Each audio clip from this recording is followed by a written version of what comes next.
오늘 저는 읽으신 본문의 말씀을 가지고 존재적 영광 그 정체성, 존재적 영광 그 정체성, 이러한 제목을 가지고 함께 은혜를 나누어보고자 합니다.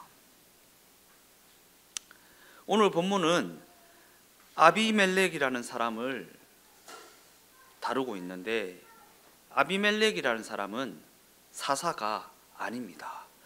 우리가 사사기를 살펴보고 있지만 오늘 우리가 살펴볼 사람은 사사가 아닙니다. 아비멜렉이라는 사람은 사사 기드온의 서자였습니다. 서자.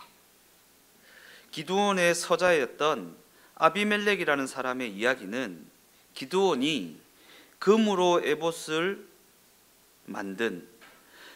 만든 에봇을 통하여 행사하였던 일에 후유증을 보여주는 이야기입니다.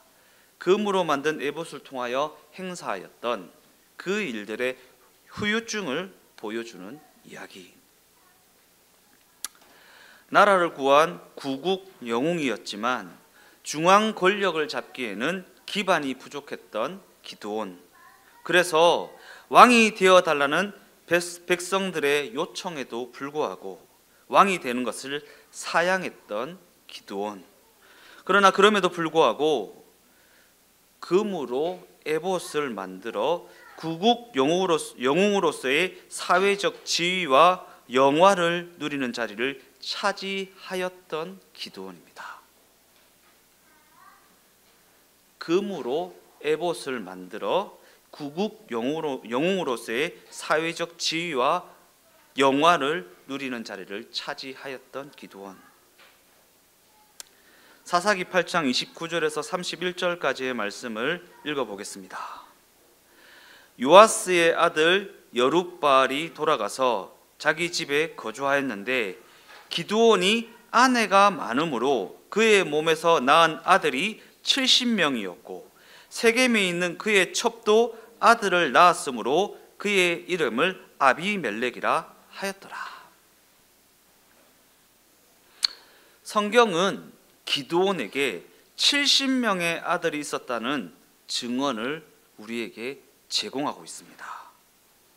이는 그가 그만큼 많은 아내를 거느리고 있었다라는 것인데, 이는 사회적 지위나 재정적 뒷받침이 있어야만 가능한 일이었습니다. 당시에는 일부 다처제가 허용되는 시대였지만 사회적 지위나 재정적 뒷받침이 없으면은 일부 다처제가 될 수 없었습니다.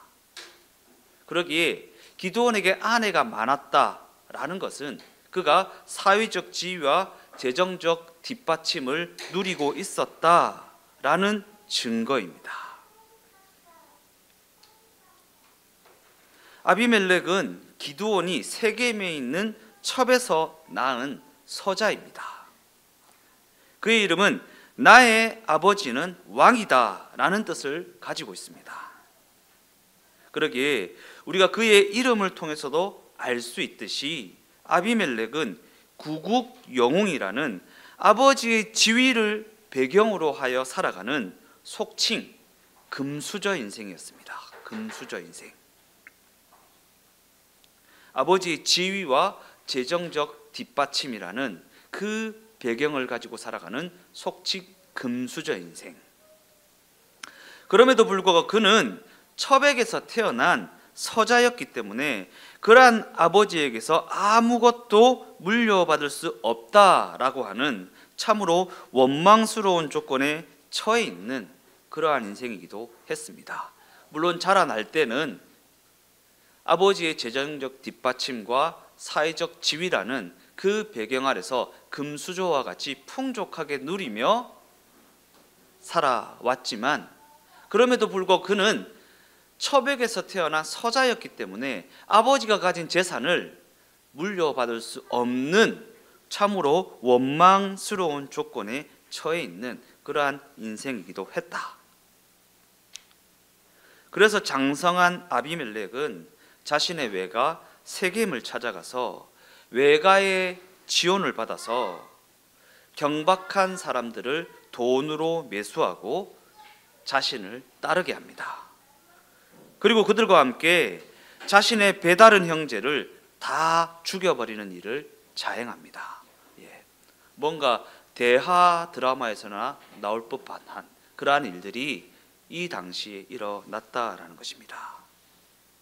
이렇게 아비멜렉은 그 일을 통해 왕이 아닌 왕이 되어서 이스라엘을 3년이라는 시간 동안 다스리게 됩니다. 이처럼 아비멜렉과 아비멜렉의 외가 세겜 사람들은 서로 도우며 뭔가 상생하는 듯 하였지만 이 둘 사이에도 결국에는 균열이 생기게 되었다라는 것입니다. 그리고 성경이 이 일을 오늘 본문 요담의 저주라는 우화를 언급한 후에야 기록하고 있는 것은 이와 같은 균열의 양상이 그저 우연히 일어난 일이 아님을 예언적으로 나타내고 있다라는 것입니다. 서로 도우며 서로 상생하는 듯 하였지만 그 둘 사이의 관계에도 균열이 일어났다. 그런데 그 균열이 우연히 일어난 것이 아니라 하나님의 섭리 가운데 있는 일이었다라는 것입니다. 오늘 본문 요담의 저주라는 우화. 요담이라는 사람은 아비멜렉이 배다른 형제 70명을 처참하게 죽일 때에 숨어 있다가 겨우 살아남은 기드온의 막내 아들입니다. 요담은 본문에 나오는 우화를 통해 아비멜렉을 저주합니다. 그 우화는 자신의 정체성을 아는 사람은 왕이 되려 하지 않는다라는 내용을 담고 있습니다. 이 부분이 너무나도 중요합니다. 자신의 정체성을 아는 사람은 왕이 되려 하지 않는다. 곧 자신의 정체성을 아는 사람은 성공이나 자신의 꿈을 이루는 일에 몰두하지 않는다. 곧 그 정체성을 아는 사람은 자신의 욕심을 채우는 일에 몰두하여 살아가지 않는다라는 것입니다. 이와 같은 관점을 가지고 우화의 내용을 살펴보도록 하겠습니다.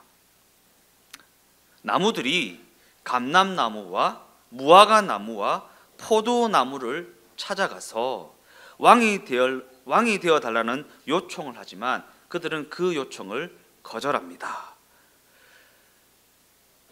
그들은 나무의 정체성이라는 열매 맺는 일을 뒤로하고 그저 나무들 위에 군림하는 것을 목적으로 하여 왕이 되지는 않겠다라는 이유로 그들의 요청을 거절합니다.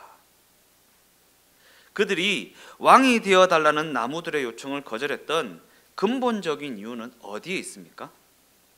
그들은 그 영광스러움이 왕이라는 지위에서 나오는 것이 아니다라는 것을 분명히 알고 있었기 때문입니다. 그들의 영광스러움이 왕이라는 지위에서 나오지 않는다라는 것을 알고 있었다. 즉 그들은 그 영광스러움이 자신의 정체성 속에 있다라는 사실을 알고 있었다라는 것입니다. 곧 감람나무는 감람나무로, 무화과나무는 무화과나무로, 포도나무는 포도나무로 존재하는 것 자체로 그들에게는 존재적 영광스러움이 되기 때문에 굳이 왕이 될 이유는 없다라는 것입니다. 엄마는 엄마로 존재하는 것, 아빠는 아빠로 존재하는 것, 자녀는 자녀답게 존재하는 것이 그 존재적 영광스러움이 되기 때문에 굳이 왕이라는 어떤 사회적 지위를 입어야지만 그 영광스러움이 드러나는 것이 아니다라는 것입니다. 나무들은 그들의 거절에 결국에는 가시나무를 찾아가서 왕이 되어달라는 요청을 합니다.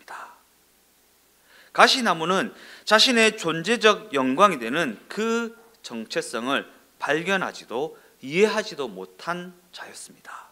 그래서 그는 왕이 되어달라는 나무들의 요청을 받아들이게 됩니다. 그러면서 그들에게 이렇게 말합니다. 본문 15절 말씀입니다. 가시나무가 나무들에게 이르되 만일 너희가 참으로 내게 기름을 부어 너희 위에 왕으로 삼겠거든 와서 내 그늘에 피하라. 그래야지 아니하면 불이 가시나무에서 나와서 레바논의 백향목을 사를 것이니라 하였느니라. 가시나무를 왕으로 삼은 나무들과 가시나무가 함께 망하게 되는 이유가 바로 이 구절에 담겨 있는 것입니다. 가시나무를 왕으로 삼은 것이 그들이 불에 타 죽게 되는 결과가 되어졌다라는 것입니다. 요담의 우화대로 아비멜렉과 세겜은 서로가 서로에게 망하는 원인과 망하는 도구가 되어졌습니다. 서로가 서로에게 망하는 원인이 되어졌고 망하게 하는 도구가 되어졌다. 그들이 불화하게 되자 세겜은 아비멜렉을 배반하게 되었고 아비멜렉은 그로 인하여 세겜을 공격하게 되어졌기 때문입니다. 세겜 사람들은 아비멜렉의 공격을 피해서 요새로 도망을 해보았지만 아비멜렉은 불을 질러 그들을 다 죽여버립니다. 또한 자신을 반대했던 베데스에도 쳐들어가서 망대에 불을 지르려 하였는데 이때 한 여인이 아비멜렉을 향해 맷돌을 던졌고 그는 그 맷돌에 맞아 머리가 깨지게 됩니다. 그리고 자신이 여인에게 죽임을 당하였다는 사실이 알려지는 것이 두려웠던 아비멜렉은 젊은 병사를 향하여 자신을 죽이라는 명령을 내리게 됩니다. 이처럼 아비멜렉은 너무나도 허무한 죽음을 맞이하게 되었다라는 것입니다. 그런 관점에서 아비멜렉 사건은 당시 이스라엘 사람들의 불의한 연합과 폭력이라는 그 결과가 과연 어떠한 결과를 가져오게 되었는지를 보여주는 사건이라고 할 수 있다라는 것입니다. 불의한 연합과 폭력이라는 그 선택이 어떠한 결과를 가져오게 되었는가? 스스로가 자초한 일로 실컷 벌을 받게 되었다라는 결과를 보여주고 있다라는 것입니다. 스스로가 자초한 일입니다. 스스로가 선택한 일입니다. 사사기의 대전제가 무엇입니까? 그때에는 이스라엘의 왕이 없어 그들이 자기의 소견에 옳은 대로 행하였더라. 자기의 소견에 따라, 자기의 생각에 따라, 자기의 마음에 흡족한 대로 선택하였고 그 선택의 결과가 어떠한지를 보여주는 것, 그것이 사사기의 내용들 아닙니까? 그런데 그 내용이 성공적이지 않지 않습니까? 예. 자기의 소견에 옳은 대로 선택해 보았는데 그 결과가 너무나도 처참하였다라는 내용을 다루고 있는 것이 사사기의 내용 아닙니까? 스스로가 자처한 일로 실컷 벌을 받게 되었다라는 결과 말입니다.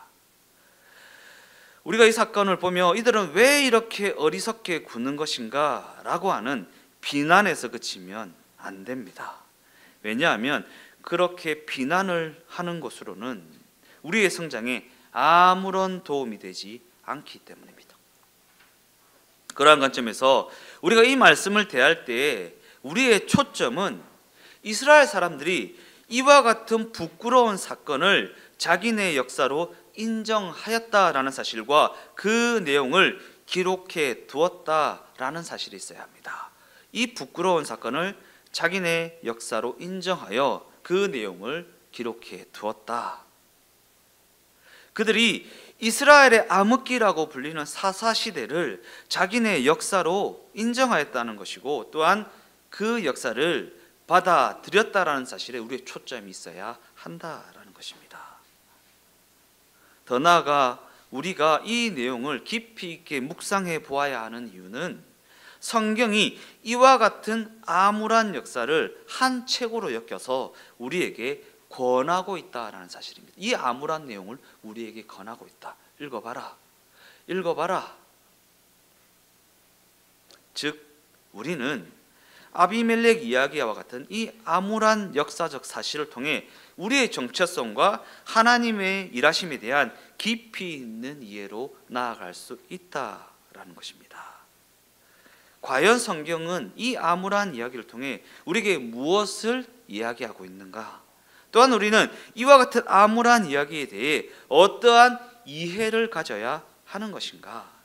과연 성경은 미쳐 날뛰는 것 같은 그들을 보며 그들이 왜 이러는지 도무지 이해할 수 없다고 그저 비난을 하라는 의미에서 이 사건을 기록하고 있는 것인가?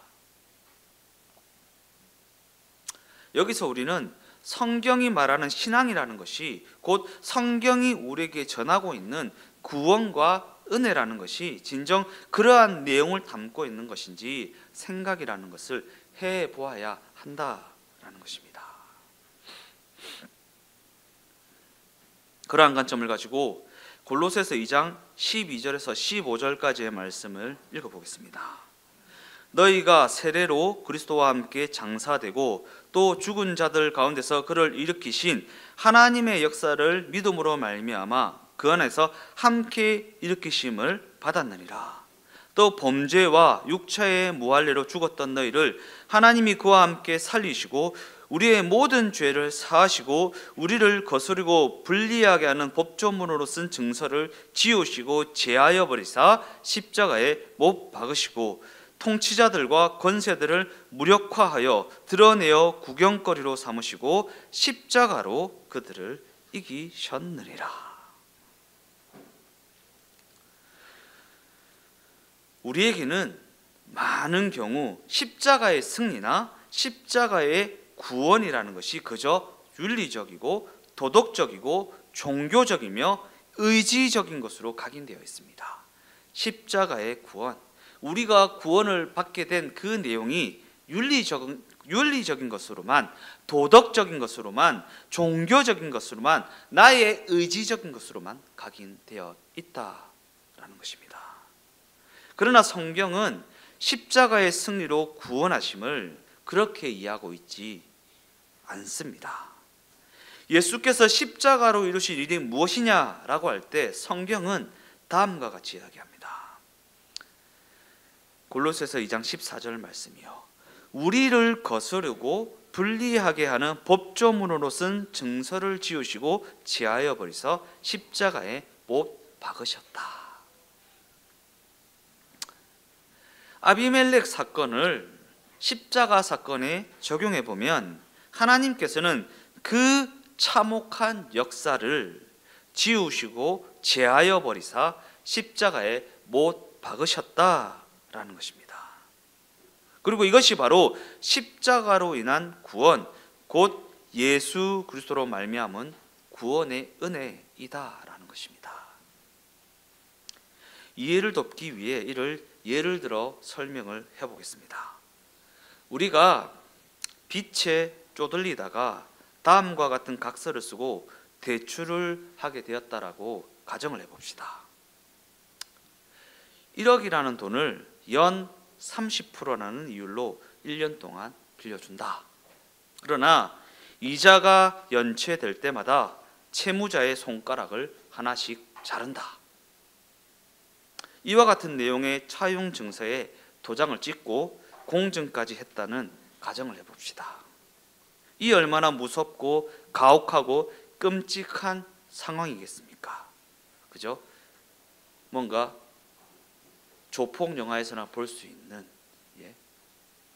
그런 내용 아니겠습니까?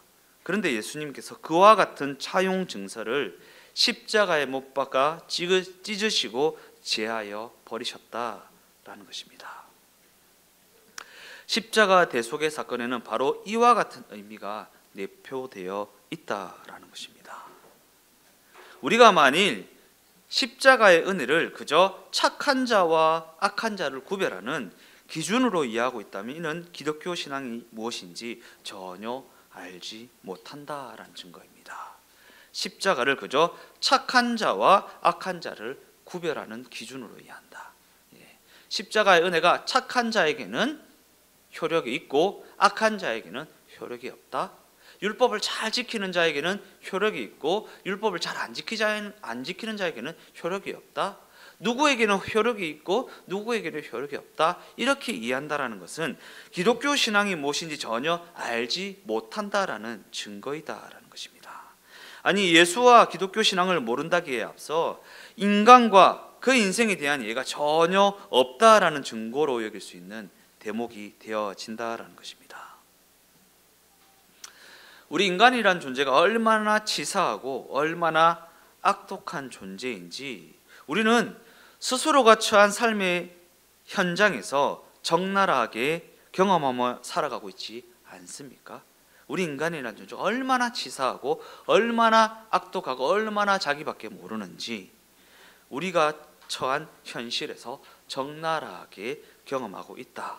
더 나아가 우리 또한 각자 다른 사람들에게 그렇게 못나게 굴며 살아가고 있지 않습니까? 그런 관점에서 우리는 과연 자신이라는 존재가 어떠한 존재인지 깨닫는 것이 선행되어져야, 자신이라는 존재가 어떠한 존재인지 깨닫는 것이 선행되어져야 십자가로 인한 그 구원하심이 얼마나 크고 얼마나 놀라운 은혜인지 바르게 알 수 있다라. 자신의 존재가 어떠한 존재인지를 깨달아야 그 십자가의 은혜가 어떠한 얼마나 놀랍고 대단하고 크고 위대한 은혜인지 알 수 있다라는 것입니다. 그리고 그렇게 될 때야 비로소 인간의 현실을 직시하여 기록하고 있는 성경의 기록들을 올바로 읽어낼 수 있다라는 것이고, 예수가 그리스도로 믿어져 구원에 이르게 되었다라는 말이 얼마나 놀라운 증언인지 바르게 알 수 있다라는 것입니다. 그저 그냥 내가 믿어서 구원받은 게 아닙니다. 구원받을 수 없는, 도무지 하나님을 알지 못하는 나의 그 처참함 가운데 하나님께서 찾아 들어오셔서 나에게 빛을 비춰주심으로 말미암아 예수가 그리스도로 믿어졌고, 예수가 그리스도로 믿어지게 하신 그 은혜가 얼마나 크고 놀라운 것인지를 그때야 비로소 깨달아 알 수 있다라는 것입니다. 전제가 무엇입니까? 나의 존재됨이 어떠한지를 알게 될 때에 비로소 가능하다라는 것입니다. 그러기에 십자가에 대한 감격과 십자가에 대한 감사는 각자가 처한 비참한 현실 앞에서 몸서리를 쳐본 사람만이 할 수 있는 감격이고 감사이다라는 것입니다. 왜냐하면 성경은 가장 포악한 우리라는 존재가 오직 예수 그리스도 안에서 가장 영광스러운 존재가 될 수 있다라는 사실이 우리 인간이라는 존재가 가진 이중적인 경이로움이라는 것을 이야기하고 있기 때문입니다. 악하면 가장 악할 수 있고 영광스러우면 가장 영광스러울 수 있는 존재가 우리 인간이라는 존재이다라는 것입니다. 부패하면 그 어떤 것보다 더욱 심하게 부패하는 존재가 바로 우리 인간이라는 존재고, 영광스러우면 하나님이 가장 영광스럽게 여길 수 있는 존재가 바로 우리 인간이라는 존재이다라는 것입니다. 우리 인간의 현실에 대해 로마서 3장은 이렇게 말씀하고 있습니다. 로마서 3장 19절에서 20절까지의 말씀. 우리가 알거니와 무릇 율법이 말하는 바는 율법 아래에 있는 자들에게 말하는 것이니 이는 모든 입을 막고 온 세상으로 하나님의 심판 아래 있게 하려 함이니라. 그러므로 율법의 행위로 그 앞에 의롭다 하심을 얻을 육체가 없나니 율법으로는 죄를 깨달음이니라. 하나님의 율법 앞에 당당할 수 있는 사람은 아무도 없다라는 사실, 율법을 통해서 의롭다 하심에 이를 수 있는 이는 아무도 없다라는 사실, 더 나아가 그 누구도 하나님의 의로움이라는 그 기준을 만족시킬 수 없다라는 그 사실이 그저 이론적인 개념이 아니라는 사실은 우리가 신앙의 연륜을 쌓아가면서 인정하게 되는 사실 아닙니까? 그리고 그 사실을 철저하게 깨닫게 되는 자리가 바로 복음을 바르게 이해하게 되는 출발점이 되어진다라는 것입니다. 내가 내 행위로서, 내 행위 증명으로서 하나님 앞에 결코 의롭다 하심을 얻을 수 없다라는 것을 깨닫는 자리가 바로 복음을 바르게 이해하게 되는 출발점이 되어진다라는 것입니다. 내 행위 증명을 내려놓게 되는 그 자리 말입니다. 내가 이렇게도 해보고 저렇게도 해보고 내가 할 수 있는 그 모든 것을 다 해봐도 하나님 앞에 의롭다 인정받을 수 없다라는 사실을 깨닫게 되는 그 자리가 바로 복음을 바르게 이해하게 되는 출발점이 되어진다라는 것입니다. 그러한 관점을 가지고 로마서 3장 20절에서 26절까지의 말씀을 다 같이 읽어보겠습니다. 그러므로 율법의 행위로 그의 앞에 의롭다 하심을 얻을 육체가 없나니 율법으로는 죄를 깨달음이니라. 이제는 율법 외에 하나님의 한 의가 나타났으니 율법과 선지자들에게 증거를 받은 것이라. 곧 예수 그리스도를 믿음으로 말미암아 모든 믿는 자에게 미치는 하나님의 의의 차별이 없느니라.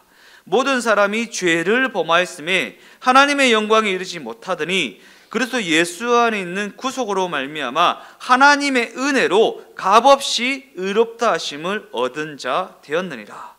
이 예수를 하나님이 그의 피로 인하여 믿음으로 말미암는 화목제물로 세우셨으니 이는 하나님께서 길이 참으시는 중에 전에 지은 죄를 관가하심으로 자기의 의로움을 나타내려 하심이니 곧 이때에 자기의 의로움을 나타내사 자기도 의로우시며 또한 예수 믿는 자를 의롭다 하려 하심이니라. 이처럼 하나님께서 당신과 우리 관계에서 우리를 의롭다 인정해 주셨다라는 것이 성경이 말하는 구원입니다. 우리의 어떠함이 없습니다. 하나님께서 우리를 의롭다 인정해 주시는 것이 구원입니다. 즉 하나님의 자녀라는 지위를 하나님이 우리에게 다시 회복시켜 주시는 것, 그것이 바로 하나님이 성경이 제시하는 구원이라는 것입니다. 하나님께서 하나님의 자녀라는 지위를 우리에게 회복시켜 주시는 것, 그것이 바로 성경이 제시하는 구원이다.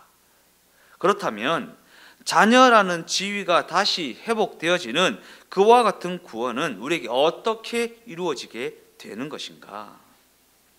우리가 구약을 보면 인간은 자신의 죄를 희생제물에 전가하여서 그 희생제물을 각을 떠서 바칩니다. 그를 통해 하나님께서는 우리 인간을 처벌해야 함에도 불구하고 인간이 지은 죄를 희생제물에게 돌려서 죄 지은 그 사람과의 관계를 회복해 주십니다. 그리고 이것이 구약이 제시하는 제사제도입니다.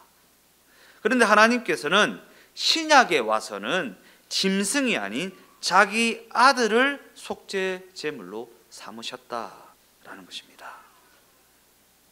이는 우리에게 베풀어 주신 그 구원이라는 것이 회개와 같은 우리의 어떠함으로 얻게 되는 것이 아니다라는 것입니다. 회개나 내가 회개했으니까, 내가 믿었으니까, 내가 기도했으니까, 내가 이렇게 했으니까 얻어지는 것이 아니다라는 것입니다.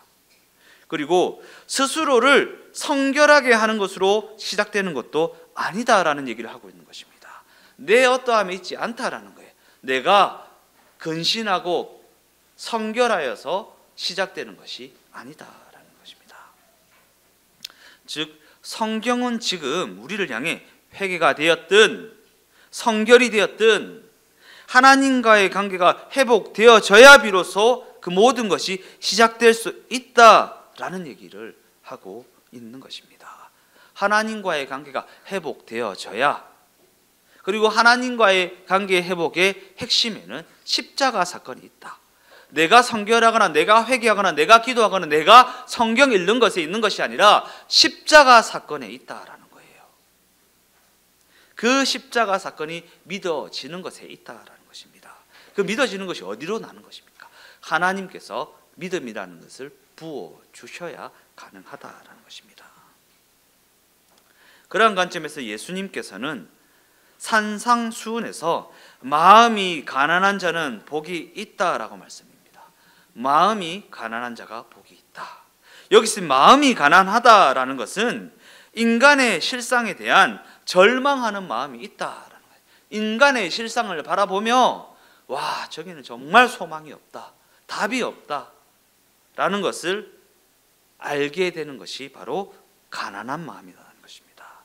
즉 우리 인간에게 구원이 필요하다라는 사실을 알게 되는 것, 그것이 바로 가난한 마음이라는 것입니다. 그러기에 하나님과의 관계가 정상적으로 회복되어져서 하나님을 아빠, 아버지라 부르는 그분의 자녀라는 지위가 다시 회복되어지지 아니하면 우리 인간은 참다운 정체성을 발견할 수 없다라는 것입니다. 하나님과의 관계가 회복되어지지 아니하면 참다운 정체성을 발견할 수 없다. 존재적 영광, 그 정체성. 결론적으로 우리는 오늘 본문 말씀을 통해 다음과 같은 깨달음에 이룰 수 있습니다. 자신의 정체성을 발견하지 못한 자들에게는 희망이라는 것이 있을 수 없다. 그리고 그 정체성은 하나님이 아닌 다른 그 무엇을 통해서는 결코 그 근거를 찾을 수 없다. 정체성을 발견하지 못하면 그 인생에 소망이라는 것이 있을 수 없다. 그리고 그 정체성은 하나님이 아닌 다른 그 무엇을 통해서는 찾을 수 없다라는 거예요. 그러기에 우리가 그 정체성을 자신의 어떠함이라는 자신의 실력을 통해 찾으려 하는 것, 곧 자기의 의를 세우려 하는 것은 우상 숭배에 불과하다라는 것입니다. 이와 같은 관점에서 대부분의 사람들은 자신 스스로가 경쟁력이 있고 뭔가 유능한 사람이 되어서 자신의 존재됨을 확인하고 싶어하는 욕구를 가지고 있습니다. 자신의 꿈을 이루고 자신이 사회적 지위가 있는 위치에 올라가게 되고 유명한 사람이 되어서 자신의 존재됨을 확인하고 싶어하는 욕구를 가지고 있다. 얼마 전에 저희 집사람과 어디를 다녀오면서 차에서 그런 얘기를 했어요. 연예인들이 연예대상을 받으면 그런 얘기 하잖아요. 이 모든 것이 하나님의 은혜이고 하나님의 영광입니다. 그런 고백을 하잖아요. 되게 멋있습니다. 예. 그런데 적어도 우리 주동행교회 성도들은 그런 신앙 고백을 하지 않았으면 좋겠다라는 얘기를 제가 자주 하잖아요. 왜 그러냐면 자신의 어떠함으로 그 정체성이 확인되어지는 것이 아니기 때문입니다.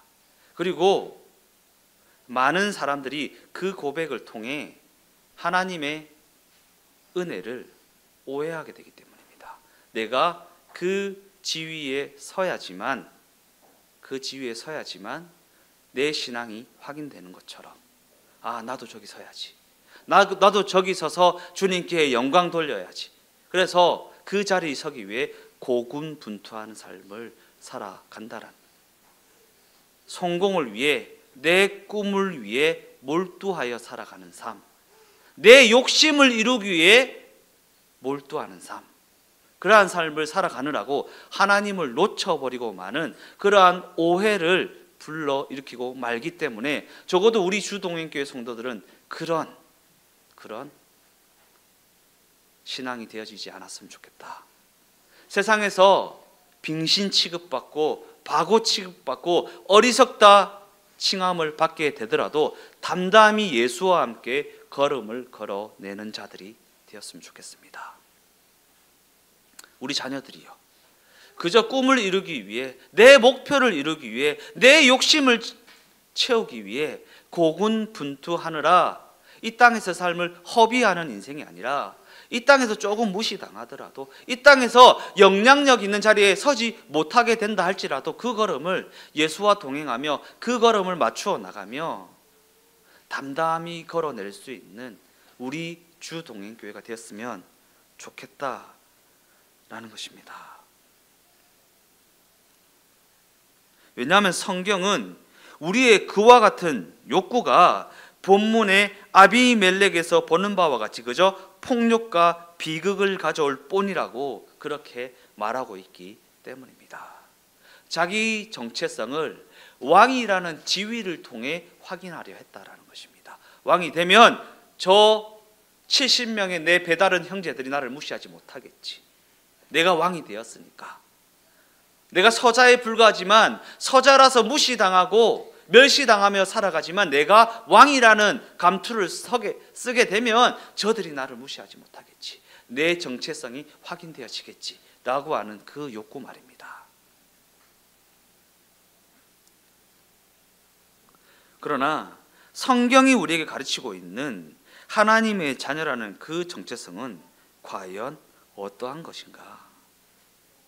하나님의 자녀라는 그 정체성은 그의 어떠함이 있는 것이 아니라 그에게 있어서 하나님은 누구신가? 내가 얼마나 성공했는가, 얼마나 가졌는가, 얼마나 기도를 하고 있고, 얼마나 봉사를 하고 있고, 얼마나 헌신을 하고 있는가에 달려있는 것이 아니라 그에게 있어서 하나님이라는 존재는 누구신가? 라고 하는 그 정의 위에 세워지는 것, 오직 그것을 통해서만 확인되어 줄 수 있는 것이다 라는 거예요. 하나님의 어떠함이 있는 것이지 나의 어떠함이 있지 않다라는 거예요. 그러니까 나의 어떠함에 변화를 주려고 너무 에너지를 많이 쓰지 말라라는 것입니다.